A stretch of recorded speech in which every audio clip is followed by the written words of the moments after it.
ମିଖା ଅଧ୍ୟାୟ 2। ଯେଉଁମାନେ ଆପଣା ଆପଣା ଶଯ୍ୟାରେ ଅଧର୍ମ କଳ୍ପନା କରନ୍ତି ଓ କୁକର୍ମ ସ୍ଥିର କରନ୍ତି, ସେମାନେ ସନ୍ତାପର ପାତ୍ର। ପ୍ରଭାତ ହେବା ମାତ୍ରେ ସେମାନେ ତାହା ସାଧନ କରନ୍ତି, କାରଣ ତାହା ସେମାନଙ୍କ ହସ୍ତର କ୍ଷମତାଧୀନ। ଆଉ ସେମାନେ କ୍ଷେତ୍ରକୁ ଲୋଭ କରନ୍ତି ଓ ବଳରେ ତାହା ଛଡ଼ାଇ ନିଅନ୍ତି ଓ ଗୃହକୁ ଲୋଭ କରି ତାହା ହରଣ କରି ନିଅନ୍ତି।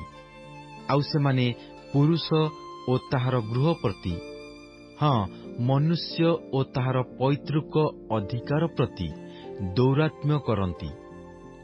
ଏହେତୁ ସଦାପ୍ରଭୁ ଏହି କଥା କହନ୍ତି, ଦେଖ, ଆମ୍ଭେ ଏହି ଗୋଷ୍ଠୀ ବିରୁଦ୍ଧରେ ଅମଙ୍ଗଳ କଳ୍ପନା କରୁଅଛୁ।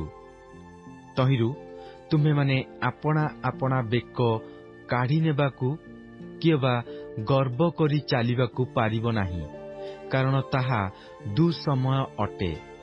ସେଦିନ ଲୋକମାନେ ତୁମ୍ଭ ବିରୁଦ୍ଧରେ ଗୋଟିଏ ପ୍ରବାଦ ଧରି ଅତିଶୟ ବିଳାପ କରିବେ, ଆଉ କହିବେ, ଆମ୍ଭମାନଙ୍କର ସର୍ବନାଶ ହେଲା। ସେ ଆମ୍ଭ ଲୋକମାନଙ୍କର ଅଧିକାର ହସ୍ତାନ୍ତର କରନ୍ତି। ସେ କିପରି ଆମ୍ଭଠାରୁ ତାହା ଦୂର କରନ୍ତି?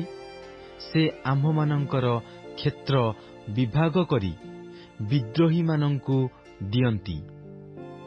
ଏଥିପାଇଁ ଗୁଲିବାଣ୍ଟ ଦ୍ୱାରା ପରିମାପକ ରଜ୍ଜୁ ପକାଇବା ପାଇଁ ସଦାପ୍ରଭୁଙ୍କ ସମାଜରେ ତୁମ୍ଭର କେହି ନଥିବେ। ତୁମ୍ଭେମାନେ ବାକ୍ୟ ପ୍ରଚାର ନ କର। ସେମାନେ ଏପରି ପ୍ରଚାର କରନ୍ତି। ଏମାନଙ୍କ ନିକଟରେ ସେମାନେ ଭବିଷ୍ୟତ୍ ବାକ୍ୟ ପ୍ରଚାର କରିବେ ନାହିଁ। ଅପମାନ ଘୁଞ୍ଚିବ ନାହିଁ। ହେ ଯାକୁବ ବଂଶ, ସଦାପ୍ରଭୁଙ୍କର ଆତ୍ମା କି ସଂକୁଚିତ ହୋଇଅଛି? ଏହିସବୁ କି ତାହାଙ୍କର କର୍ମ? କି ଏହା କୁହାଯିବ, ଯେଉଁ ଜନ ସରଳ ଆଚରଣ କରେ, ଆମ୍ଭର ବାକ୍ୟ ସକଳ କି ତାହାର ମଙ୍ଗଳ ନ କରେ? ମାତ୍ର ଅଳ୍ପ କାଳ ହେଲା ଆମ୍ଭର ଲୋକମାନେ ଶତ୍ରୁତୁଲ୍ୟ ହୋଇ ଉଠିଅଛନ୍ତି। ଯୁଦ୍ଧରୁ ବିମୁଖ ଲୋକମାନଙ୍କ ତୁଲ୍ୟ ନିଶ୍ଚିନ୍ତ ପଥିକମାନଙ୍କ ଗାତ୍ରୀୟ ବସ୍ତ୍ରରୁ ତୁମ୍ଭେମାନେ ଉତ୍ତରୀୟ ବସ୍ତ୍ର ଛଡ଼ାଇ ନେଉଅଛ। ଆମ୍ଭ ଲୋକମାନଙ୍କର ନାରୀଗଣକୁ ସେମାନଙ୍କର ସୁଖଜନକ ଗୃହରୁ ତୁମ୍ଭେମାନେ ଦୂର କରି ଦେଉଅଛ। ସେମାନଙ୍କର ସନ୍ତାନଗଣଠାରୁ ତୁମ୍ଭେମାନେ ଆମ୍ଭର ଦତ୍ତ ଗୌରବ ଚିରକାଳର ନିମନ୍ତେ ହରଣ କରି ନେଉଅଛ। ତୁମ୍ଭେମାନେ ଉଠ ଓ ପ୍ରସ୍ଥାନ କର, କାରଣ ଏ ତୁମ୍ଭମାନଙ୍କର ବିଶ୍ରାମ ସ୍ଥାନ ନୁହେଁ। ଯେହେତୁ ଅସୁଚିତା ବିନାଶ ଅର୍ଥାତ୍ ଭୟାନକ ବିନାଶ କରୁଅଛି।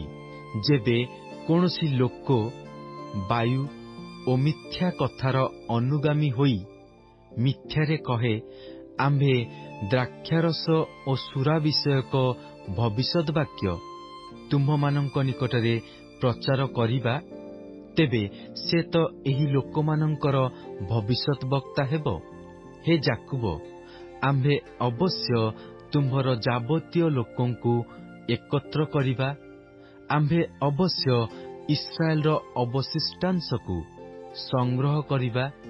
ଆମ୍ଭେ ସେମାନଙ୍କୁ ବତ୍ସାର ମେଷଗଣ ତୁଲ୍ୟ ଏକତ୍ର ରଖିବା। ନିଜ ଚରାଣୀ ସ୍ଥାନ ମଧ୍ୟରେ ଯେପରି ମେଷପଲ, ସେପରି ମନୁଷ୍ୟ ବାହୁଲ୍ୟ ହେତୁରୁ ସେମାନେ ମହାଶବ୍ଦ କରିବେ। ଭଗ୍ନକାରୀ ସେମାନଙ୍କର ଅଗ୍ରଗାମୀ ହୋଇଅଛନ୍ତି।